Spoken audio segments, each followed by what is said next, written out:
হজ্জে মাবরুরের ফজিলত। আল্লাহর কাছে সবাই দোয়া করবেন, আত্মীয় স্বজন যারা হজে গেছে, আল্লাহ আমার ওই আত্মীয়কে আপনি হজ্জে মাবরুর নসিব করবেন, এই দোয়া করবেন।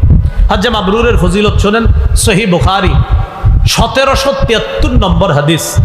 قال رسول الله صلى الله عليه وسلم العمرة إلى العمرة كفارة لما بينهما।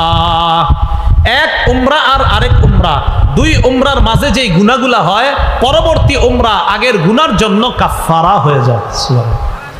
ওয়াল হজ্জুল মাবরুর লাইসা লাহু জাযাউন ইল্লাল জান্নাহ। নবীজি বলেন, হজ্জে মাবরুরের প্রতিদান একমাত্র আল্লাহর জান্নাত। হজ্জে মাবরুরের প্রতিদান আল্লাহর জান্নাত। আরেকটা ফজিলত শুনেন হজ্জে মাবরুরের, তিরমিজির বর্ণনা 810 নম্বর হাদিস।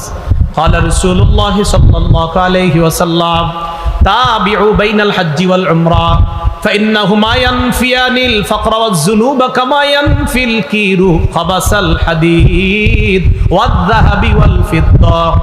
রাসূলুল্লাহ সাল্লাল্লাহু আলাইহি সাল্লাম বলেন, কামারের হাপর, লোহা, স্বর্ণ আর রূপার জং ময়লা যেমন দূর করে দেয়, হজ আর উমরা দারিদ্রতা এবং গুনাহকে এইভাবে দূর করে দেয়, ধুয়ে মুছে সাফ করে দেয়।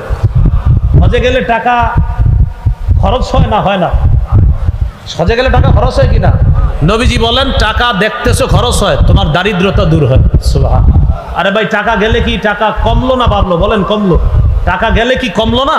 আমার যে এই যে 7 লাখ টাকা হজে যাবে, এটা কি বাড়লো না কমলো? নবীজি কয়, তোমার দারিদ্রতা দূর হইছে। হজ করলে দারিদ্রতা দূর হবে, গুনাহ দূর হবে। যেমন কামারের হাপর, লোহার ময়লা জং, স্বর্ণ রূপার ময়লা জং দূর করে দেয়, হজ করলে দারিদ্রতা এবং গুনাহগুলাকে এইভাবে ধুয়ে মুছে সাফ করে দেয়। এরপরে শেষে নবী বলেন, ওয়ালাইসা লিল হাজ্জাতিল মাবরুরাতি সাওয়াবুন ইল্লাল জান্নাহ। হজ্জে মাবরুরের প্রতিদান, সওয়াব একমাত্র আল্লাহর জান্নাত। হজ্জে মাবরুর যদি আল্লাহ কাউকে নসিব করে, তার সওয়াব, তার প্রতিদান, সেটা মরার পরেই আল্লাহর জান্নাতের মেহমান। হজ্জে মাবরুর কি জিনিস? সাহাবীরা প্রশ্ন করছে, ওয়া মা বিরুহু ইয়া রাসূলুল্লাহ। হুজুর, হজের মধ্যে মাবরুর জিনিসটা কি? বীর জিনিসটা কি? সদাচার কি? নবীজি বললেন, ইতআমুত তাআম ওয়া তিবুল কালাম। হজের মধ্যে অন্য হাজী সাহেবকে খাওয়ানো আর উত্তম কথা বলা, ওই হজটা আশা করা যায় হজ্জে মাবরুর হিসাবে কবুল হবে।